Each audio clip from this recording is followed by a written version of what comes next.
어서오세요. 괴담 들려주는 낚시꾼 괴담로 괴담집사입니다. 단페님들, 각자의 이름에 만족하시나요? 혹시 이름이 마음에 들지 않아서 개명을 하고 싶다는 생각 해보신 적 있으신가요?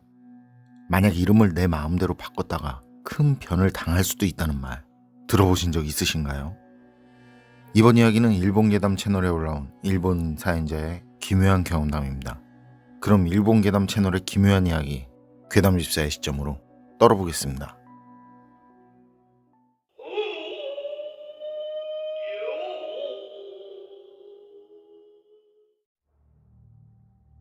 제가 소름 돋는 오싹한 얘기 하나 해드릴게요. 이 얘기는 한 동네에서 태어나고 같이 자란 사토시라는 친구에게 직접 들은 그 친구 집안에 대한 이야기인데요. 사토시 집안에는 대대로 내려오는 절대로 어기면 안 되는 그런 규칙 같은 게 있다고 하더라고요. 그건 사토시 집안의 여자는 상관없지만 남자들 같은 경우에는 필히 정해진 법칙대로 이름을 짓지 않으면 안 된다는 거였어요. 남자들은 이름을 지을 때 태어난 날, 시가, 부모의 이름, 모친의 고향 같은 여러 가지를 따지고 적용해서 이름을 짓게 되는데 이게 그냥 그런 거겠다 싶은 게 아니라 그것과 관련된 구체적인 법칙이 상세하게 적힌 그런 책까지 본가에 있고 하나하나 아주 명확하게 이름 지을 때 사용해야 하는 획수까지 명시되어 있다고 하더라고요. 그런데 그런 수고를 해서 이름을 짓고 집안에서 따로 명명식 같은 게 있느냐 하면 그런 건 또 전혀 없고 이름을 짓고 나서 그냥 행정센터에 신고하면 되는, 앞서 말한 것처럼 남자 이름에 대해서만 이런 귀찮은 그런 일을 해오고 있고, 그리고 사토시 집안이 누군가의 원한을 샀거나 아니면 집에서 귀신이 나온다던가 하는 그런 뭔가 이유가 될 만한 것들이 있는 것도 아닌 것 같아요. 아예 그런 유의 이야기는 들어본 적이 없다고 하더라고요.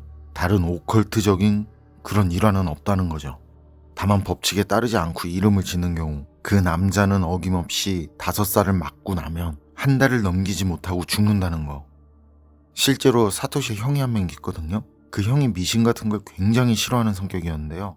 그런데 결혼하고 남자아이가 태어났을 때 사토시 할머니랑 할아버지 반대를 무릅쓰고 그 집안 법칙에 따르지 않고 아이 이름을 지었다는 거예요. 그리고 바로 행정센터에 아이 이름을 등록했고요. 사토시 형이 그랬을 때요, 할머니랑 할아버지는 아주 심각하게 말이죠, 아이의 개명 소송까지 진심으로 고민했다네요. 그런데 주위에 만류도 있고 뭐 딱히 이상한 이름도 아니었기 때문에요, 그 일은 그쯤에서 일단락됐다고 하더라고요. 하지만 그 아이는 5살 생일을 맞고 그리고 2주 뒤에 죽었대요. 죽기 전까지는 어디 이상한 것도 없고 건강했는데 죽기 전날 원인 불명의 고열에 시달리다가 그 어린 나이에 그만 죽게 되었다는 거예요.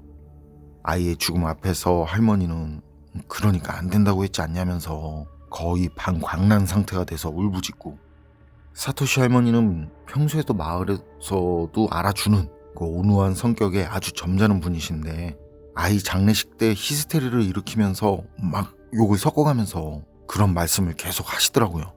물론 그런 할머니 모습은 사토시 식구들도 거기 모인 사람들도 그때 처음 본 거죠.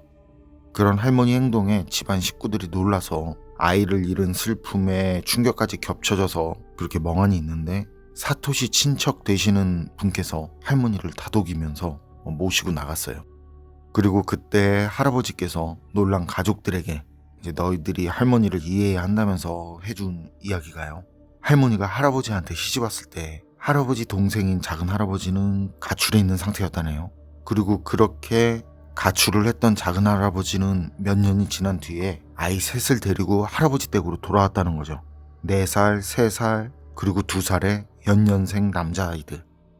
그때 작은 할아버지가 돌아온 이유는 작은 할아버지 아내가 도망가 버렸대요. 그래서 일을 하면서 아이들까지 돌보는 게 어렵게 되니까 그래서 귀향을 했다는데, 집을 나가기 전부터 작은 할아버지에 대한 평판이요, 집안에서나 마을에서나 그닥 썩 좋지는 못했다고 하더라고요. 가출까지 한 뒤에 가족들과 연을 끊고 지내다가 결국엔 아내마저 도망가게 만든 작은 할아버지. 그 작은 할아버지는 그 아이 셋을 할머니 할아버지 댁에 두고는 어느 날 밤에 다시 조용히 집을 나갔다는 거예요. 그런데 사토시 할아버지는 그 전에 이미 예측이라도 하셨던 것 같아요. 전부터 행실이나 평판이 좋지 않았던 인물이라 아무래도 그럴 것이다 라고 말이죠. 그리고 그렇게 된 게 오히려 잘된 일일지도 모르겠다고. 암만 자기 혈육이고 형제지만요, 그런 인물에게 아이들을 맡겨놓는 것보단 낫다고 생각하셨대요. 그래서 오히려 잘됐다고 생각하시고는 그 아이 셋을 자기들의 친자식처럼 키우기로 결심. 그 뒤로 사토시 할머니와 할아버진 작은 할아버지가 남기고 간 그 아이들을 진짜 진심으로 친자식처럼 정성을 다해서 키우셨대요. 그런데 문제는 그 다음 해부터 악몽이 시작됐다는 건데, 아이들을 두고 간 사토시 작은 할아버지는 자식 셋의 이름을 집안 법칙에 따르지 않고 지으셨던 거예요. 그리고 새아이는 순서대로 매년 죽어갔고 말이죠. 특히 셋째의 그 5살 생일이 다가왔을 땐요, 굿도 하고 불공 같은 것까지 들었거든요. 할머니랑 할아버지가 할 수 있는 건 다 했다는데 아무 소용이 없었대요. 피할 수 없는 죽음처럼 셋째도 5살 생일을 넘기고는 떠나간 거죠. 그 뒤 친자식처럼 키우고 있던 그 어린 새 아이를 해마다 순서대로 잃은 사토시 할머니의 충격은 상상하기도 힘들고 헤아리기도 힘들 정도였겠죠. 한 번은 사토시 할머니께서 정신적으로 무너져서 기절을 하셨는데, 그 뒤 친정으로 돌아가서 요양까지 해야 할 정도였다고 그래요. 할머니가 안정을 되찾고 할아버지께 다시 돌아오신 뒤 그때 태어난 아이가 바로 사토시 아버지셨고요. 그리고 사토시 아버지 이름은 당연히 그 집안 규칙대로 이름을 지었다는데, 그런데 앞에서 말한 것처럼요, 제게 이야기를 해준 사토시도요, 자기 집안 남자들이 이름을 지을 땐 법칙을 따라야지만 그것과 관련된 어떤 이유가 있는지는 모르더라고요. 근본적인 원인을 알 수 없다였는데, 그래서 사토시도 그게 궁금해서 자기 아버지나 할아버지께 물어봤지만 두 분은 모두 그 이유까지는 모른다고 하시더래요. 아무튼 사토시 할아버지도요, 집안 남자들 이름을 짓는 거, 그건 법칙을 따르지 않으면 안 된다라고만 전해져 오고 있을 뿐 그 이상 아는 게 없다는 거였어요. 그리고 사토시 원 본가에 있는 책 원본은 이미 낡고 낡아서 너덜너덜해졌고요. 그리고 사토시 할아버지가 가지고 있던 책도 사토시 증조부 때 그 원본을 필사한 것이라고만 그렇게 알고 계신다고 하시더래요. 할아버지 말로는 혹여나 원본으로 알고 있는 그 본가에 있다는 그 너덜너덜해진 책도 말이죠, 그 한참 이전에 필사를 한 필사본일지도 모를 일이라고 하셨대요. 결론은 사토시 집안 그 누구도 그 법칙이 생긴 이유와 계기에 대해서는 일절 모른다 였다는 거죠.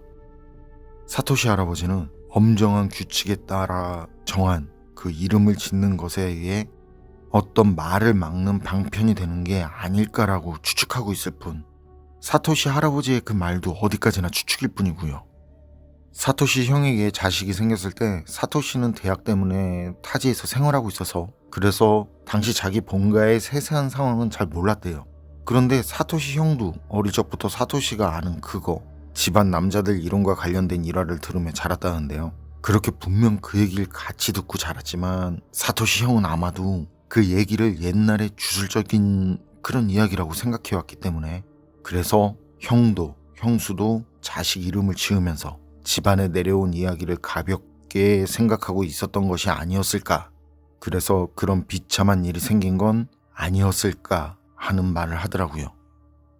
근래에 가까운 친척이 아이 때 실제로 셋이나 연달아 죽었을 거라고 상상조차 못했고, 만약 그런 사실을 알았다면 사토시 형이나 형수가 그때도 아이 이름을 법칙을 따르지 않고 지었을까 하는 그런 생각이 든다는 말까지, 그런 비극을 막을 수 있지 않았을까 하는 그런 말까지.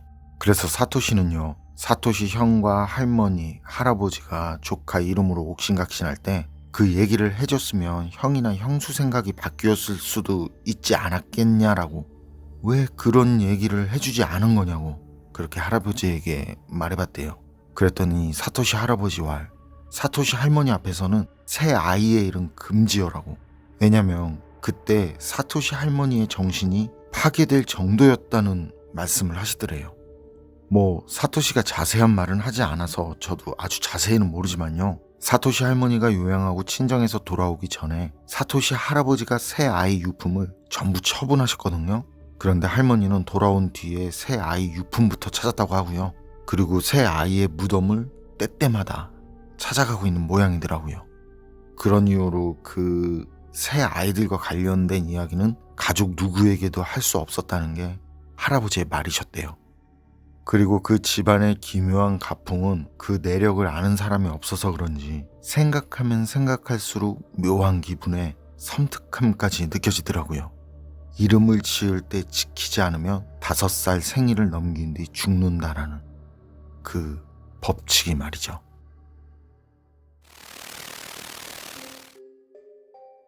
일본인 사연자의 이야기는 여기까지인데요. 법칙에 따라서 이름을 지어야 한다라. 그걸 따르지 않을 경우엔 5살 생일을 지난 뒤 죽는다라. 우리나라도 이런 거 비슷한 게 있던가요? 어디서 들은 것 같기도 한데. 어쨌든 사토시 집안 조상이 옛날에 어떤 존재에게 큰 원한을 산 게 맞는 것 같죠? 암만 다른 쪽으로 생각하려고 해봐도 딱히 다른 게 없을 것 같은데 여러분 생각은 어떠세요? 판단은 여러분께 맡기겠습니다. 괴담록 오늘 이야기는 여기까지입니다. 그럼 전 다음에 또 다른 사연으로 찾아뵙겠습니다. 늘 건강하시고 평온하세요.